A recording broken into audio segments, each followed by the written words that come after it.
Psalm 119, Day 20. Your Steadfast Love. We'll be reading verses 121 through 128. I have done what is just and right. Do not leave me to my oppressors. Give your servant a pledge of good. Let not the insolent oppress me. My eyes long for your salvation and for the fulfillment of your righteous promise. Deal with your servant according to your steadfast love, and teach me your statutes. I am your servant.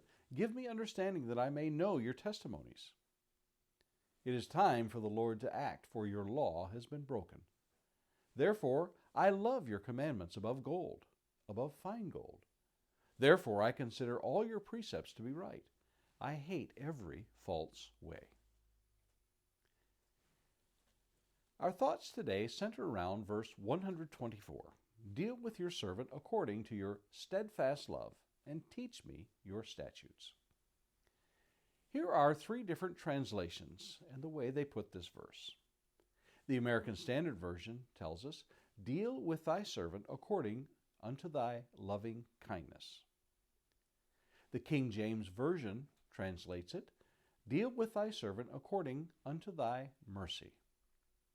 The New International Version says, Deal with your servant according to your love. The New King James says, Deal with your servant according to your mercy. In a court of law in the United States and perhaps other countries, only one of these terms would fit. You wouldn't hear a defendant say, I throw myself on the loving kindness of the court, or on the steadfast love of the court, or the love of the court. For some, it is the mercy of the court. This brings out perhaps the fullest meaning to them. For given the choice of being guilty or receiving justice or mercy, which is the most likely? Obviously, it is the desire for mercy. I wonder at times what the nuances are in the meaning of those four terms and why translators chose to use them differently in this case, though they all had the Hebrew word chesed in the text. Does the psalmist write this verse from a position of guilt, having committed a sin? Is it the realization of just how unworthy he is, in spite of a good life having been led? Whatever the word one would choose to use, each carries an aspect of God that fits well his character of being just, yet mindful of our tendency to sin. I think of the comparison Jesus made in the parable of the two men who went up to the temple to pray in Luke chapter 18, verses 10 through 14.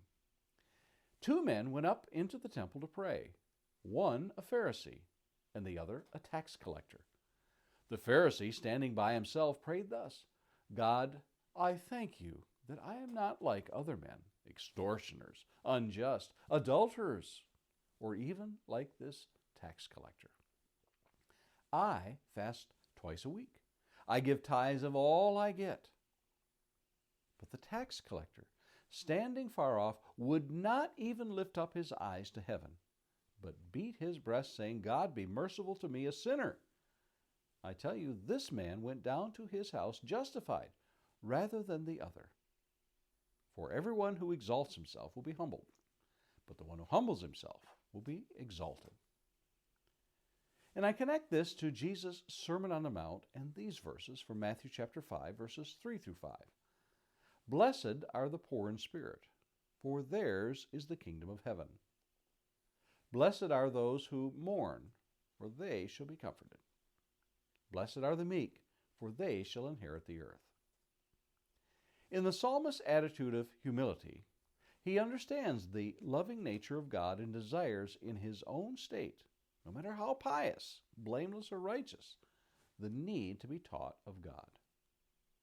He is mindful that it is not how he views his life, but how Almighty God reckons him. In that, we lay ourselves before the throne of mercy. Someone once told me, be glad we don't get what we deserve. I've thought of that over the years. The older I get, the more it rings true. Have you considered the mercy of God? And Lord willing, we'll meet again tomorrow.